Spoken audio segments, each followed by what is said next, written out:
আর 3 দিন পরে সমগ্র দেশ উদযাপন করবে দেশের ৭৬তম প্রজাতন্ত্র দিবস।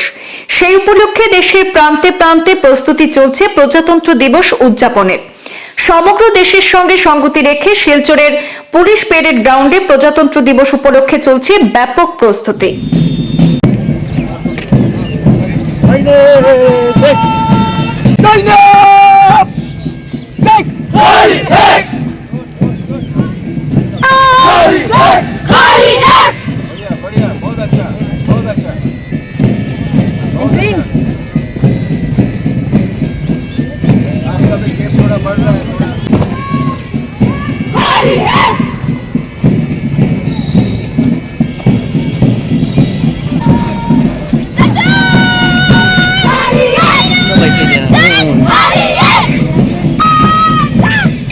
জেলা প্রশাসনের ব্যবস্থাপনায় শিলচর পুলিশ প্যারেড গ্রাউন্ডে ৭৬তম প্রজাতন্ত্র দিবস উদযাপন করা হবে। পুলিশ প্যারেড গ্রাউন্ডে প্যারেড এবং মার্চ পাস্টের মহড়ার অনুশীলন পরিদর্শন করলেন কাছাড়ের জেলা পুলিশ সুপার নোমাল মাহাতা।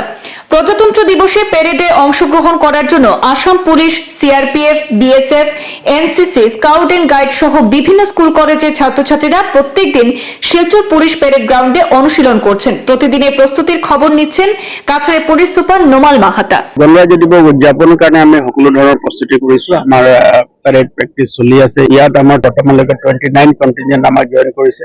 ইয়াত বিএসএফ আছে, সিআৰপিএফ আছে, অসম আৰক্ষী আছে, বেটেলিয়নৰ লোকসকল আছে, তাৰপিছত ছাত্ৰ ছাত্ৰীসকল আছে, এনচিচি আছে। সকলোৱে মিলি 29টা কণ্টিনজেণ্ট ইয়াত অংশগ্ৰহণ কৰিছে বৰ্তমানলৈকে। আৰু পূৰ্বৰ দৰে এইবাৰো ৰাইজে উলহ মালহেৰে শান্তি শৃংখলা বজাই ৰাখি এই গণৰাজ্য দিৱস তেওঁলোকে উদযাপন কৰিছে।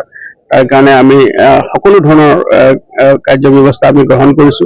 জিলাখনৰ সীমামূৰীয়া অঞ্চলবিলাকত আমাৰ পুলিচ টহলদাৰী ব্যৱস্থা আছে। অসম মণিপুৰ সীমান্তত আমাৰ কামাণ্ডো বাহিনী নিয়োজিত কৰা হৈছে। তাৰ লগতে ৰিভাৰ লাইন পেট্ৰলিং, নৈ অঞ্চলত যিবিলাক পেট্ৰলিং আছে সেইবিলাকো আমাৰ ৰেগুলাৰ চলি আছে। আৰু তাৰ লগতে মিজোৰাম বৰ্ডাৰতো আমাৰ অৰ্ধসামৰিক বাহিনী নিয়োজিত হৈ আছে। ইণ্টাৰনেশ্যনেল বৰ্ডাৰ যিটো আছে, আমাৰ আন্তঃৰাষ্ট্ৰীয় বাংলাদেশৰ সৈতে যিটো বৰ্ডাৰ আছে, তাৰ লগত আমাৰ বিএছএফৰ লগত আমাৰ জইণ্ট পেট্ৰলিং অঞ্চল যি চলি আছে। আৰু সকলো ধৰণৰ পুলিচি বন্দোবস্ত যি ব্যৱস্থা আছে যাতে সুকলমে সমাধান হয় তাৰ কাৰণে ব্যৱস্থা কৰিছো।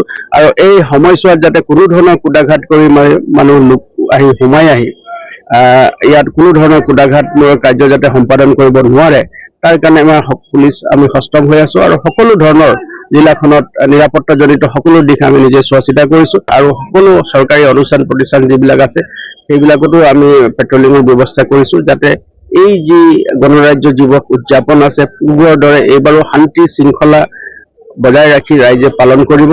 আৰু যাতে কোনো ধৰণৰ ঘটনা বা কোনো ধৰণৰ অপ্ৰীতিকৰ ঘটনা যাতে সংঘটিত নহয় তাৰ কাৰণে সকলো ধৰণৰ কাৰ্য ব্যৱস্থা আমি গ্ৰহণ কৰিছো।